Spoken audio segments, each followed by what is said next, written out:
Hola, ¿cómo están? Bienvenidos al estudio del Manual de Iglesia. Estamos estudiando aquí junto con mis amigos el Manual de Iglesia y hoy nos toca el capítulo número 11. El capítulo 11 se titula Los cultos y otras reuniones. Y para estudiar este capítulo estoy aquí con mi amigo el pastor Javier y el pastor Hendrik. Estamos listos para estudiar el capítulo número 11, por eso queremos invitarte a que traigas tu manual de iglesia, que empezamos.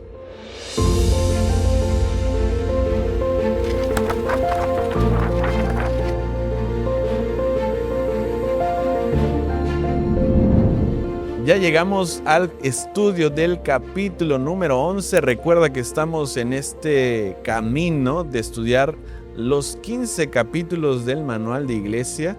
Y hoy en el capítulo número 11, que se titula Los cultos y otras reuniones de la iglesia, vamos a aprender un poco de cuáles son los propósitos de las reuniones, de los cultos, de la música.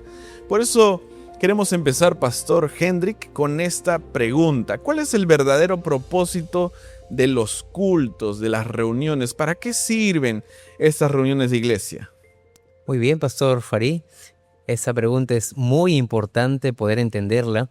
Y me gustaría citar lo que dice nuestro manual de iglesia en la página 149. Y allí dice que el propósito de los servicios y de las reuniones de la iglesia es adorar a Dios. Ahora, cuando aquí habla acerca de la adoración, no está hablando simplemente o no está hablando de una reunión social o de una tradición religiosa, sino que está hablando de un encuentro espiritual de Dios con su pueblo. Jesús enseñó que aquellos adoradores que le adoren deben hacerlo en espíritu y en verdad, según la Biblia en el libro de Juan 4:23.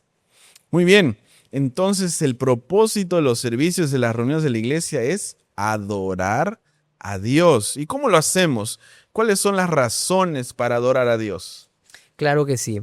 Aprendimos también, y eso está en nuestro manual de iglesia, que en realidad los cultos y las reuniones de la iglesia buscan, uno, estudiar las escrituras, estudiarlas y entender las enseñanzas que están registradas Por eso allí. es importante el rol de la Biblia dentro de cada culto. Así es. A veces podemos correr el riesgo de tener cultos donde la Biblia se lee unos 2 o 3 minutos y a veces hasta los sermones van por otros lados. Pero según nuestro manual de iglesia es estudiar las iglesias las escrituras y entender sus enseñanzas. También, Pastor Farí, es fortalecer la fraternidad cristiana. Muy bien. Importante vivir en comunidad, ¿no? Así es, Pastor Fari. Sin lugar a dudas, el culto de adoración nos permite poder adorar a Dios por su obra creadora en nosotros, pero también su obra redentora, ¿no? Y ahí viene el relacionamiento que debe existir también en la hora del culto, ¿no? Muy bien. ¿Qué más, pastor? También es testificar acerca del sacrificio expiatorio de Cristo, que claramente están en las Escrituras, lo cual nos debe impulsar y motivar a cumplir la misión a todos los que participamos de nuestras reuniones y cultos dentro de la iglesia. Esto significa que el culto tiene, digamos, dos dimensiones, ¿no? Una vertical con el Señor de adoración a Dios y una horizontal. ¿Cómo vemos esta dimensión horizontal en la iglesia? Bueno, cuando hablamos del horizontal, estamos hablando tanto del relacionamiento que nos ayuda a mantener la edificación dentro de la iglesia, pero también del cumplimiento de la misión de la iglesia hacia el mundo. Muy bien, entonces el culto de adoración tiene dos dimensiones. Como tú, como creyente, como nosotros como creyentes nos encontramos con el Señor para adorarlo, pero también cómo nos relacionamos, ¿no? Es un momento especial donde Dios, dice el manual, transforma y envía a su pueblo a cumplir la misión. Ahora, pastor. Sí, yo quería resaltar algo que Manuel lo coloca muy, muy interesante. Dice, hablando de la adoración, que la adoración, si bien es cierto, tenemos el lugar del culto que es el templo, ¿verdad? Pero la adoración a Dios no comienza en el templo, comienza en las casas. Y aquí hay una cita que dice así: la casa es el santuario para la familia y la cámara o el huerto el lugar más retraído para el culto individual. Pero la iglesia, dice, es el santuario para la congregación. Quiere decir que cuando vamos al culto para adorar a Dios, alabar a Dios, estudiar la palabra de Dios, esto debería ser algo que ya viene de los hogares, ¿no? Por eso que cuando vamos al culto, la reverencia que nuestros hijos puedan tener en la casa de Dios es algo que ya debería estar practicándose en nuestros hogares. Muy bien, por eso escuchamos siempre el término que nuestro hogar es nuestra primera iglesia. Muy bien, ahora cuando uno piensa en adoración, una buena adoración empieza también con buena música, ¿no? ¿Cuán importante es la música en el momento de la adoración? Hay canciones que realmente nos llevan ante la presencia misma del Señor, cuando uno canta y adora. Y algo que es muy hermoso es cuando toda la iglesia se une en esa adoración. ¿Cuál es el papel, pastor, de la música en la adoración? Claro que sí. Nuestro manual de iglesia en la página 151, cuando habla acerca de lo que debería caracterizar a la música, es tres cosas: belleza, majestad y poder. Y Pastor Farí, la música es uno de los instrumentos más poderosos para elevar el espíritu humano hacia Dios. En la Biblia encontramos textos muy lindos que hablan sobre la música. Por ejemplo, el Salmo 100, que es un salmo que cantaba en un tono de gratitud. Pablo también en el libro de Efesios 5:19 nos motiva a cantar salmos, himnos, cánticos espirituales. Incluso en Apocalipsis capítulo 5 versículo 9 menciona que en el cielo los redimidos cantarán alabanzas a Dios. Esto nos muestra que la música es parte fundamental de la adoración dentro del pueblo de Dios. Muy bien, interesante que encontramos en la Biblia varias referencias a la utilización de la música en la adoración. Así es, Pastor Farí. Qué interesante es que la música integra, ¿no? Integra porque también somos animados a poder adorar a Dios con instrumentos y generalmente ahora vemos que nuestros adolescentes, ellos desarrollan rápidamente ese talento, ¿no? Y entonces qué bonito es que ellos también sean parte de la adoración en la alabanza, pero también al tocar instrumentos. Acá hay una cita que dice lo siguiente: el canto no ha de ser entonado siempre por unos pocos, tan a menudo que se pueda participe en él toda la congregación, ¿no? Qué importante es que como parte del culto la adoración cumple un rol, ¿no? Que toda la iglesia se integre para preparar su corazón para escuchar la palabra de Dios. Es interesante que a veces podemos llegar a iglesias y uno mira a los que cantan, dirigen la alabanza y cantan tan lindo, pero a veces la iglesia está en silencio, ¿no? Debemos procurar que la iglesia en su conjunto alabemos todos. Por eso decía que es hermoso cuando uno va a la iglesia y no solo escucha a los que están dirigiendo cantos, sino a todos. Un buen director de cantos, decía un colega, un pastor, decía, no es el que canta mejor, sino el que hace cantar a todos. El manual también menciona que la música debe caracterizarse por ¿qué tres cosas, pastor? Claro que sí. Se menciona que debe tener belleza, majestad y poder.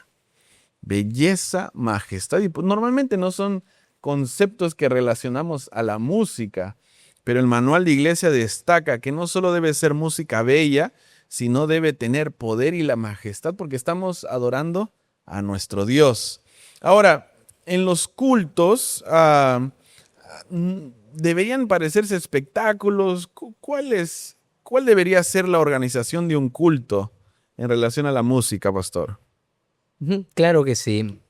La música nunca debe utilizarse como un espectáculo. La música es uno de los instrumentos más poderosos que eleva a la persona, al cristiano, como fiel adorador, eleva nuestro corazón a Dios. Al menos hay tres cosas que aprendimos del manual de iglesia que nos enseñan respecto a la música. Uno es que debe dirigir nuestro corazón a Dios, enseñar las verdades bíblicas y fortalece la fe dentro de la congregación. Dirigir el corazón a Dios. Por eso, si la música te hace pensar en ti, entonces no es una música de adoración. La música debe llevar nuestro corazón a Dios. Enseñar verdades bíblicas quiere decir que debe estar en acorde o en concordancia con las verdades bíblicas, con enseñanzas bíblicas, y sobre todo debe fortalecer la fe de la congregación. Los conquistadores dicen que debemos tener una canción en el corazón, y la iglesia ha hecho un estudio sobre qué es una de las cosas que los hermanos que salieron de la iglesia recordaban o extrañaban más de la iglesia. Y en segundo lugar, aparece la música, porque es esa música en el momento correcto, con la letra correcta, que fortalece nuestra fe y debería ser presentada como una ofrenda aceptable al Señor. Y para que esto, pastor, pueda ser una realidad, porque los hermanos seguro se estarán preguntando, ¿y cómo puedo hacer esto en mi iglesia, no? Cuán importante es que nosotros organicemos y planifiquemos bien el culto de oración y dentro de eso la música, es decir, quiénes dirigen los cantos, cuáles son los especiales que se van a dar, que han sido previamente escuchados, ¿verdad? Ujú. Y de manera que cuando estas alabanzas se den, eleven el corazón y cumplan los propósitos que aquí se mencionan. Palabra clave en la adoración es la planificación.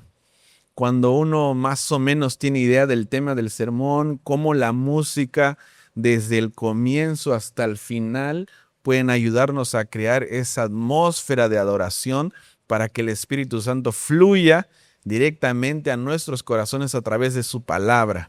Muy bien, tal vez debería existir un capítulo entero de la música, pero este capítulo también nos habla acerca de una de las reuniones más importantes que tiene la iglesia, que es la escuela sabática. ¿Por qué es una de las reuniones más importantes de la escuela sabática, Pastor Hendrik?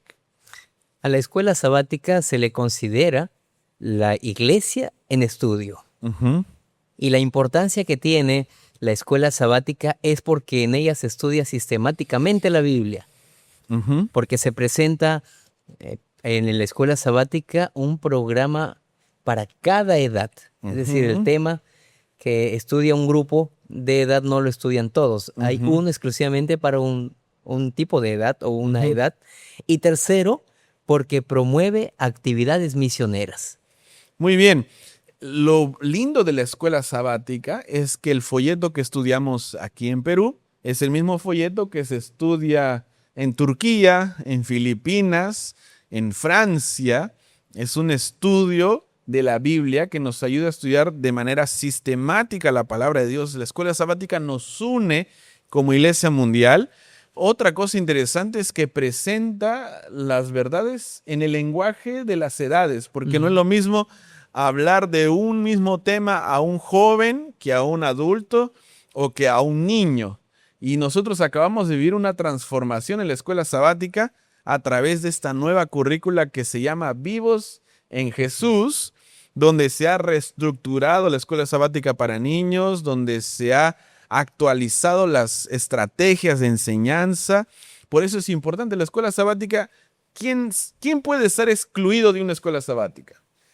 Porque hasta los recién nacidos Ya están. ya tienen su folleto y no importa la edad que tengas, somos parte de esta misma estructura. Y sobre todo la escuela sabática debe promover, como decía el pastor, las actividades misioneras. No solo es estudio, es también enviar en el cumplimiento de la misión. Así es, pastor. Y el manual dice claramente aquí, ¿no? La escuela sabática debería promover las actividades misioneras de la iglesia local y del campo mundial. Quiere decir que cuando nosotros ofrendamos en la escuela sabática, estamos también contribuyendo en la obra misionera en todo el mundo, especialmente en esas zonas donde el evangelio no tiene un fácil acceso.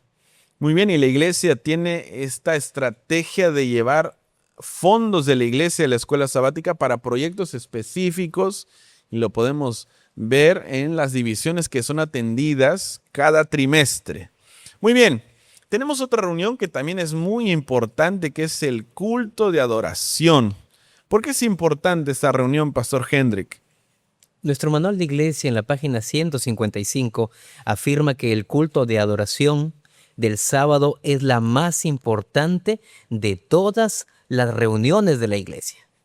Ujú, Y en ella, en este culto de los creyentes, encontramos que todos nos unimos en adoración o en un espíritu de alabanza y gratitud a Dios. ujú, Otra segunda razón es porque al escuchar la palabra de Dios, todos nos fortalecemos a través de la predicación que hay en todo culto de adoración. ujú. Una tercera razón es porque en ella recibimos y obtenemos fuerza y gracia para enfrentar las luchas de la vida.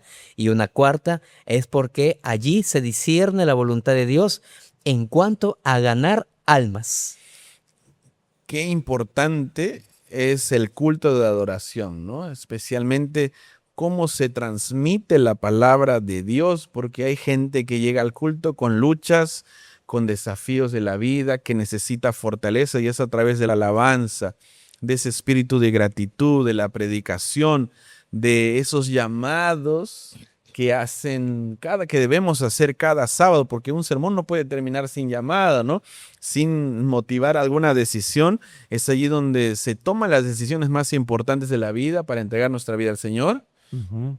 Y pastor, y reforzando lo que usted acaba de mencionar, ¿no? El culto de oración nos permite poder reforzar el relacionamiento entre la hermandad, ¿no? Muchas veces llegan hermanos que estuvieron en la iglesia un tiempo y se alejaron y retornaron. Y qué hermoso es poder recibirlos a ellos, abrazarlos, darles esa bienvenida tan necesaria para alguien que se apartó un día de la iglesia. O también aquellos invitados que llegan por primera vez, ¿no? Que son traídos por sus familiares muchas veces o vecinos y amigos. Y el primer contacto con la iglesia en el culto de oración, esa fraternidad que debería existir, fortalecerá el mensaje que también escucharán en nuestros cultos. Incluso si hablamos acerca de las prioridades estratégicas que tiene la iglesia ahora en Sudamérica, cuando hablamos de las nuevas generaciones, dice que debemos incluirlas en nuestros cultos de adoración. Entonces sería lindo, ¿no te parece que sería lindo? Una solución sencilla es involucrar también a las nuevas generaciones en todos los cultos. A la mayoría de iglesias ahora ya no tienen plataformas, ¿no? Pero en alguna parte, dirigiendo una oración, anunciando un himno, dirigiendo el espacio de las ofrendas, incluir a las nuevas generaciones.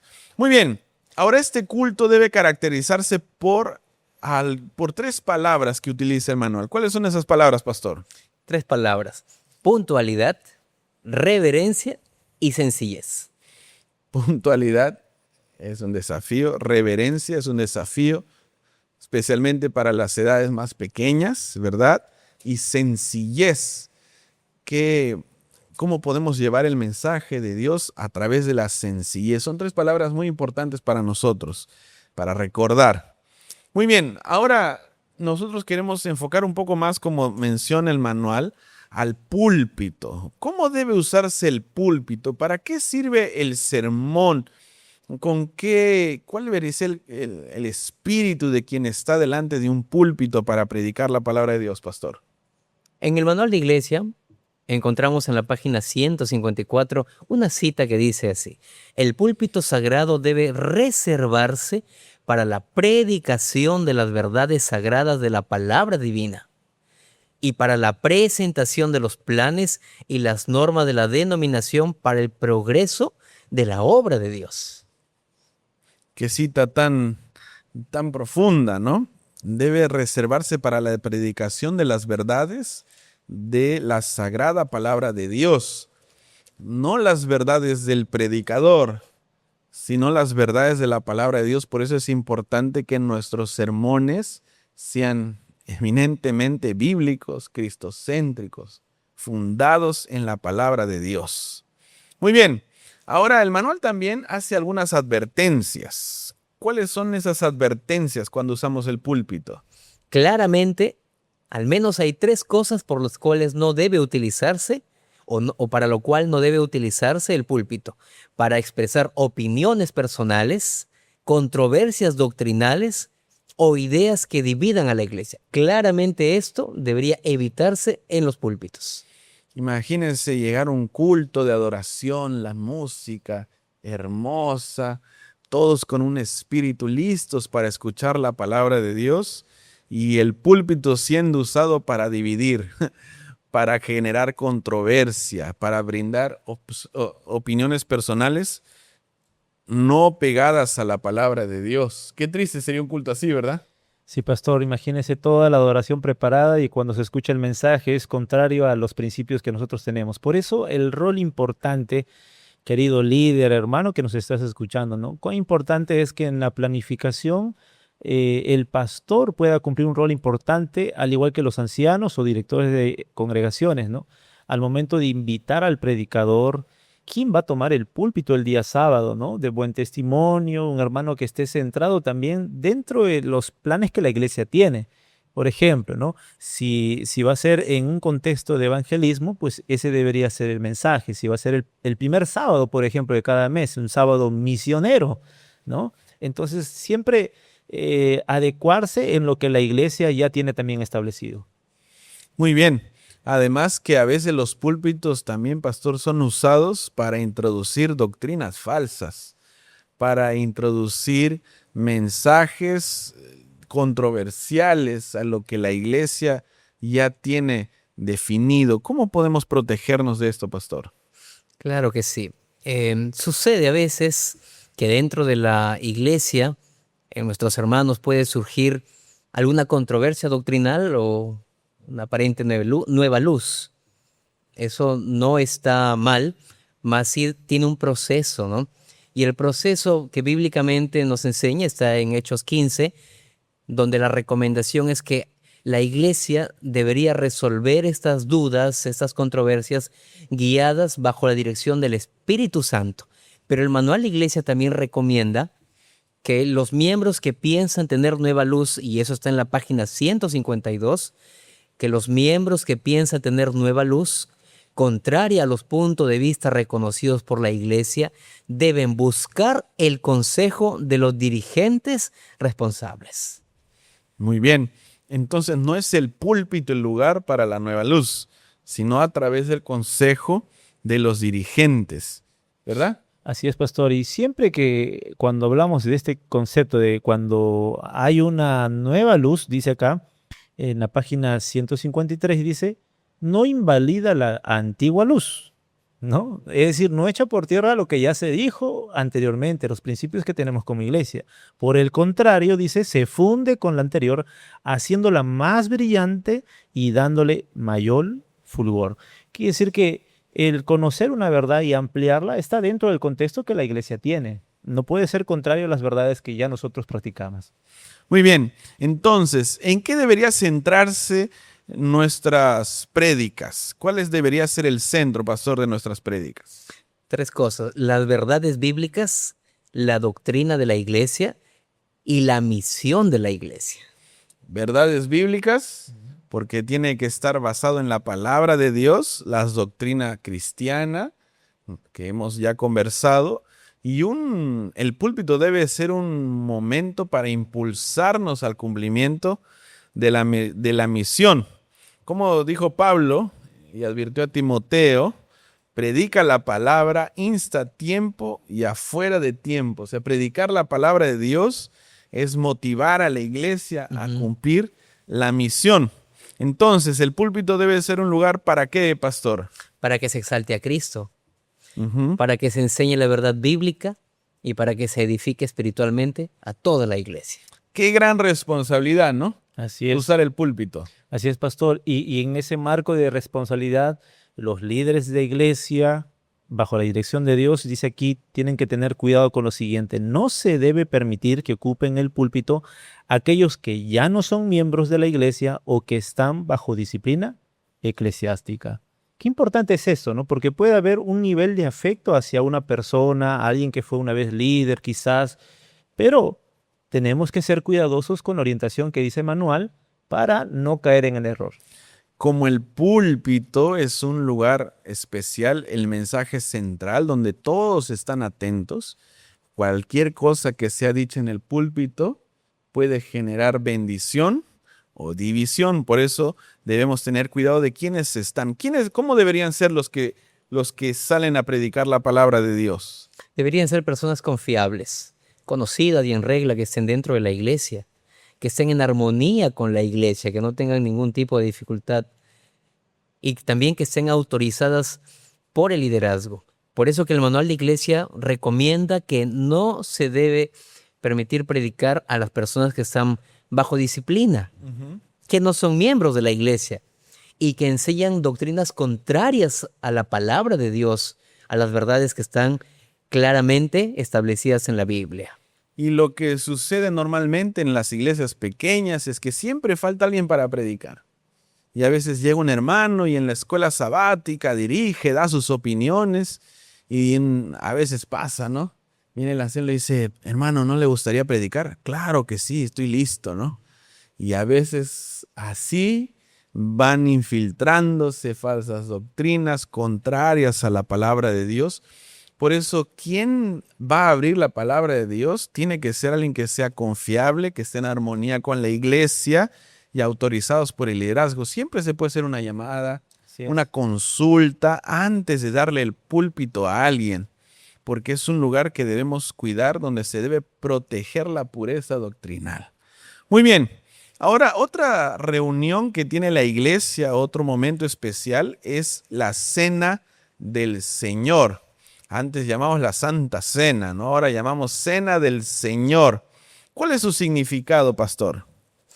La Cena del Señor es una conmemoración de la muerte de Cristo y es un momento de profunda renovación espiritual. Esta Cena del Señor incluye el lavamiento de los pies y la participación del pan sin levadura y el vino o el jugo de uva sin fermentar. Muy bien. Es lindo participar de una Cena del Señor, ¿no? La atmósfera que se siente en la iglesia en una Cena del Señor es especial. La Cena del Señor es como un nuevo bautismo, ¿no? Es el momento del pedir perdón al Señor,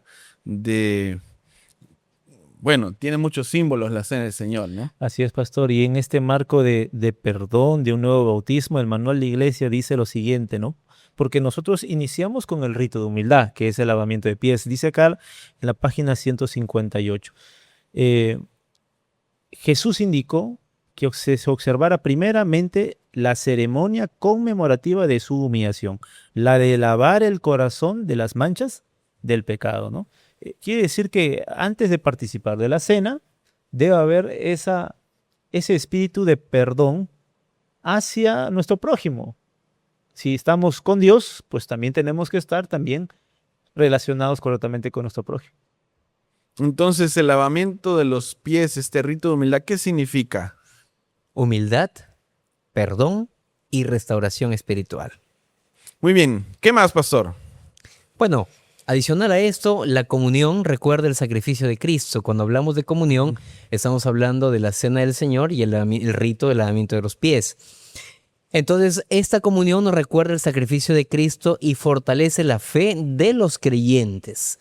Por eso que hay un acto también de arrepentimiento, de reconciliación, de perdón dentro del cuerpo de Cristo. Muy bien. ¿Y quién dirige una Cena del Señor? Cualquiera puede. Hoy día me siento inspirado, ¿no? Voy a dirigir la Cena del Señor. ¿Cómo funciona? Es un rito especial, ¿no? Claro que sí. ¿Quiénes pueden dirigirla?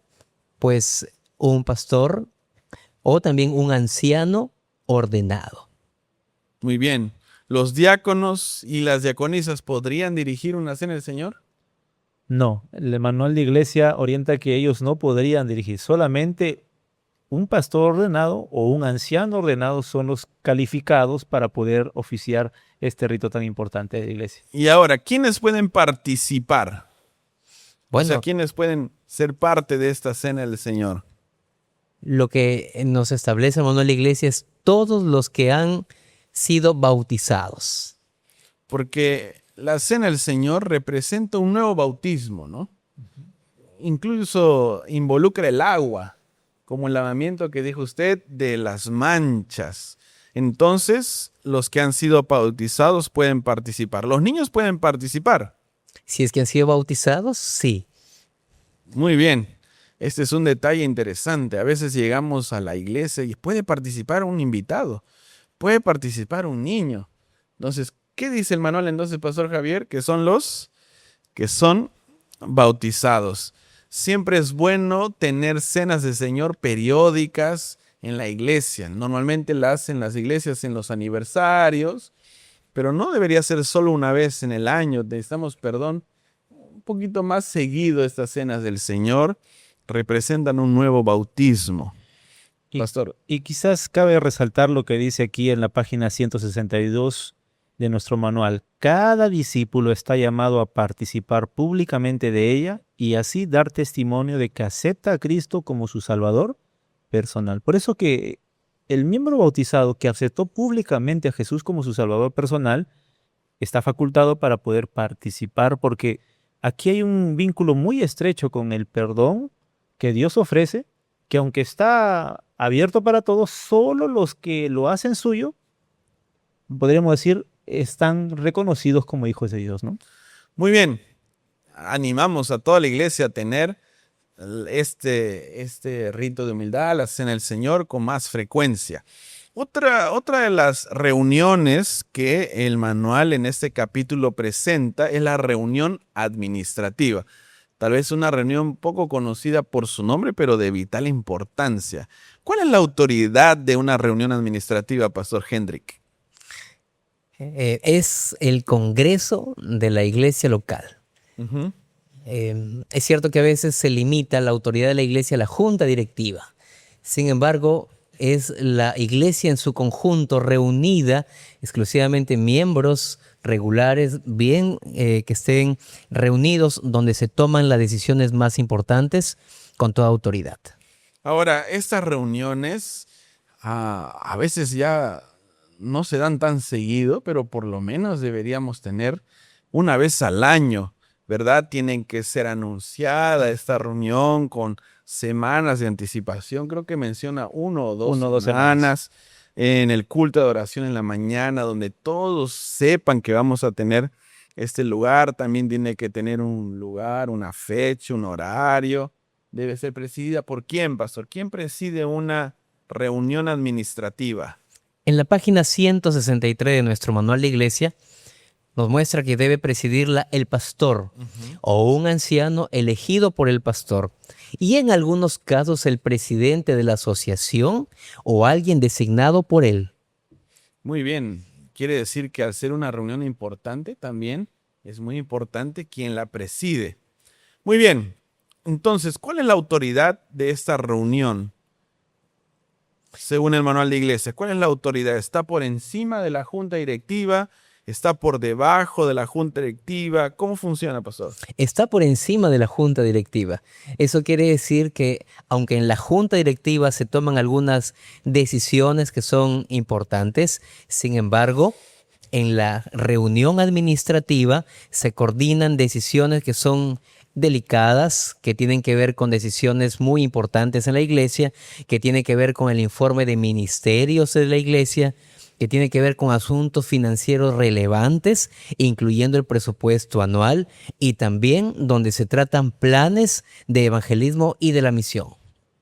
Quiere decir que si hay un momento donde la iglesia recibe un informe de cómo está avanzando, de los ministerios, de los departamentos, que nos hace muy bien escuchar informes. ¿Ves cómo está mi iglesia? Porque uno puede tener una percepción de su experiencia propia, pero otra cosa es analizar datos, números, no solo de los departamentos, sino también incluso de los asuntos financieros relevantes, los presupuestos. ¿Cómo está el presupuesto de la iglesia? ¿Cómo se está utilizando? Qué importante, y sobre todo cómo esta junta empieza a soñar con su planificación evangelístico, misionera. Presentar, por ejemplo, el proyecto del aniversario de la iglesia. Hermanos, nuestro aniversario es tal fecha, este es nuestro presupuesto, pero este es nuestro sueño. Cada escuela sabática debe traer 2 candidatos para el bautismo. Empezar a soñar. Por eso estas reuniones son muy importantes y también tiene otro tipo de decisiones importantes en la vida de la iglesia. Pastor Henry, ¿qué más se hace en estas reuniones? Hay algunas recomendaciones que también da aquí respecto a la reunión administrativa.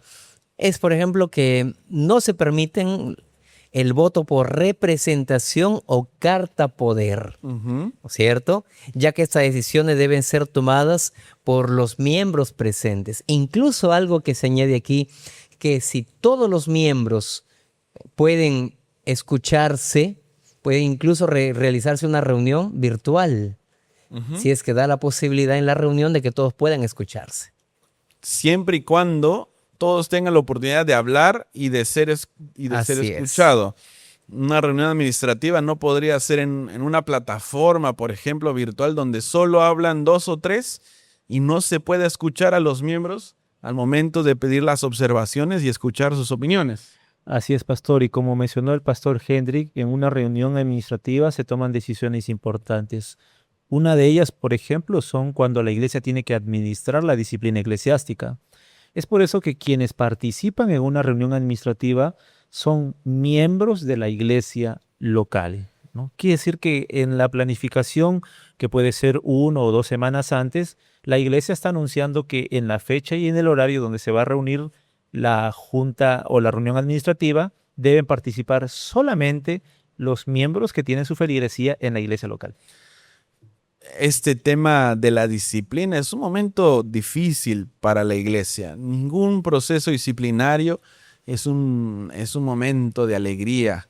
Por el contrario, siempre es un momento difícil. Y no es la junta directiva que administra la disciplina, es la reunión administrativa.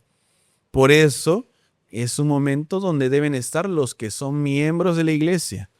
No es un momento para que nuestras visitas, amigos que están llegando recién a la iglesia, conociendo la iglesia, ya se enfrenten con un momento tan difícil que a veces tenemos que tener a través de la disciplina de algún miembro de iglesia, porque estas disciplinas, como hemos visto en el capítulo número 8 del manual, el que va a ser disciplinado tiene opción de réplica, puede responder, puede participar, y a veces se generan debates, discusiones entre los mismos miembros de iglesia porque a veces no están de acuerdo con alguna de las decisiones. Ese es un momento especial de la iglesia, es un momento importante y sobre todo debe ser especial para aquellos que son miembros de la iglesia y que en su madurez podrán opinar y decidir con algunos asuntos importantes tales como la disciplina. ¿Verdad, pastor? Claro que sí, pastor. Es muy importante entonces que a través de esta reunión administrativa es la iglesia en su conjunto, unida, tomando el modelo de la iglesia primitiva, se reúnen para tomar decisiones importantes. Muy bien. Pastor. Cabe resaltar también que en esta reunión administrativa, pastor, se puede votar el quórum de la junta directiva y de otras reuniones. Muy ¿verdad? importante. Es importante eso considerar. Muy bien, justamente hablando de junta directiva, ¿cuál es la función principal de la junta directiva? Tenemos primero la reunión administrativa que está por encima de la junta directiva. Ahora, ¿cuál es la función principal de la junta directiva de iglesia? Eso es muy importante, porque, pastor, a veces en la junta directiva se toman varios puntos, una serie de puntos que son necesarios, son importantes, pero hay que mirar lo que dice el manual de iglesia en la página 164, que enseña que la junta directiva tiene como principal preocupación tener un plan activo e integral para cumplir la misión de hacer discípulos. A veces las agendas de nuestras juntas directivas están llenas de decisiones de construcción, decisiones de presupuestos, De salidas. decisiones de nombramientos porque renuncia a unos, hay que proponer a otro. Y nuestra agenda a veces tiene poquitos puntos que tienen que ver con el cumplimiento de la misión. Se hizo un estudio que las iglesias que más crecen, a un grupo grande de iglesias, y entonces estudiaron todos los votos que se tomaron en las iglesias. Y luego se evaluó en base a sus resultados y se determinó que las iglesias que toman votos relacionados al cumplimiento de su misión tienen más probabilidad de crecer. Quiere decir que si tu junta de iglesia no tiene votos que están enfocados en la planificación, por ejemplo, de un plantío de iglesias, ¿cómo va a ejecutarse la Semana Santa? ¿Cuál va a ser la estrategia? ¿Cuál va a ser la estrategia, por ejemplo, en el mes de la juventud? ¿O cómo las actividades de la iglesia están cumpliendo la misión? Probablemente tengan pocos resultados porque no existe una planificación. Y qué bueno que el manual nos dice que un tema principal de preocupación debe ser tener un plan activo e integral para cumplir la misión hacia los discípulos. Como dice Mateo 28, 18 al 20, y de hacer discípulos, bautizándolos y enseñándoles, ¿verdad? Así es, pastor. Qué interesante es que en la página 165 dice, cuando la junta directiva de la iglesia dedica su principal interés y sus mejores energías a involucrar cada miembro en la proclamación de las buenas nuevas y en hacer discípulos, la mayoría de los problemas de la iglesia se alivian o se previenen y se siente una fuerte y positiva influencia en la vida espiritual y en el crecimiento de los miembros. Es verdad, cuando la iglesia está enfocada y trabajando en el cumplimiento de la misión, se alivia de muchos otros problemas, ¿verdad? Ahora, Pastor Hendrik, ¿cuáles son las responsabilidades principales que tiene la junta directiva? Claro que sí. Algunas las que presenta el manual de la iglesia son desarrollar un plan activo de discipulado. Muy 1, bien. 2, promover el crecimiento espiritual de los miembros. 3, recuperar miembros alejados de la iglesia. 4, desarrollar planes de evangelismo en el territorio donde está plantada la iglesia. 5, coordinar los programas de evangelismo de los departamentos de la iglesia. 6, animar en el evangelismo a todos los miembros de la iglesia. 7, recibir informes periódicos de feligresía, finanzas de la iglesia y del trabajo de los departamentos. Y por último, promover la educación adventista. Interesante estos puntos que nos recuerdan, ¿no? Estos días estábamos conversando que aquí en Lima hay una iglesia que beca a 25 alumnos del colegio. Interesante porque promueven la educación adventista. Qué bueno que el manual nos recuerda cuál debería ser el foco de nuestras decisiones en nuestras juntas directivas de iglesia. Como decimos en estos capítulos, estudiar el manual de iglesia nos permite hacer una autoevaluación también de cómo se están desarrollando nuestras juntas. ¿Cuán centradas están en el cumplimiento de la misión? Y si no es así, ¿cómo hacer este cambio? ¿Cómo empezar a por lo menos tener 2 o 3 votos en cada junta que estén orientados en el cumplimiento de la misión? Ahora, ¿quién preside una junta directiva? ¿Quién tiene la autoridad de ser el presidente de la junta directiva? Es una muy buena pregunta, pero el manual de iglesia lo establece en la página 167 y dice: el presidente de la junta directiva es el pastor designado por la asociación para pastorear a esta iglesia. El pastor. Y si el pastor prefiere no desempeñar esa función o por alguna razón no puede estar presente, él debe pedirle al primer anciano de la iglesia que actúe como su presidente. Muy bien. Entonces es el pastor que preside la junta. Hemos hablado en otros capítulos, otros ejemplos, ¿no? ¿Qué pasa si es que un anciano dice, hoy día nos toca hacer junta, ¿no? Hay varios puntos, por favor, convoquen a la junta después del culto. Termina el sábado y se reúne la junta, toman decisiones y el pastor no está enterado. ¿Qué debe pasar, Pastor Javier? Pastor, hay que ser cuidadosos con esas, entre comillas, juntas extraordinarias, dice, ¿no? Cuán importante es que el anciano de iglesia, como pastor local, podríamos llamar así, mantenga esa relación íntima con el pastor para coordinar la agenda de la junta directiva. Una vez que el pastor es consciente, ha manejado la agenda de la junta directiva, en el caso que el pastor no pueda estar por algunas circunstancias, puede delegar, como dijo el pastor Hendrik, y desarrollar los puntos que el pastor revisó dentro de esa agenda que se va a desarrollar en la junta directiva, ¿no? Para evitar que haya malos entendidos, para que la dirección, bajo la apreciación del pastor, se pueda llevar a cabo esa junta.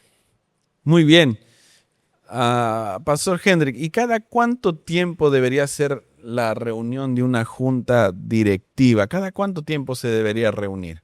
El manual de iglesia recomienda hacerlo por lo menos una vez al mes. Y la recomendación es que se haga en el sábado marcado de cada mes. Quiere decir que ya debería la junta gestionar un día o la iglesia estar sabiendo de que, por ejemplo, el primer sábado de cada mes tenemos junta. Debería funcionar así. Tal vez otro consejo para las juntas de nuestras iglesias es que deberían ser cortas, ¿no? El rol del secretario, que actúa como secretario de la junta de iglesia, es ordenar la agenda en consulta previa con el pastor y los ancianos. Los puntos ya tendrían que estar medios conversados entre ellos para que la junta avance con ligereza, con rapidez y con cuidado, obviamente. El problema sucede muchas veces cuando las juntas se extienden porque no hay esa organización previa y entonces los ancianos o los hermanos dicen, hoy día hay junta, entonces hay que salir antes, ¿no? Para escaparnos de la junta. ¿Cuán importante es esto, verdad, Pastor Javier? Así es, pastor, y quizás para recalcar a nuestros hermanos, ¿no? Como hemos estado viendo en este capítulo, tenemos la reunión administrativa, una reunión importante que podemos desarrollarla una vez al año o 2 veces, ¿verdad? Lo recomienda el manual de iglesia. Tenemos la junta directiva que se reúne por lo menos una vez al mes, ¿verdad? Con una agenda establecida, coordinada con el pastor digital.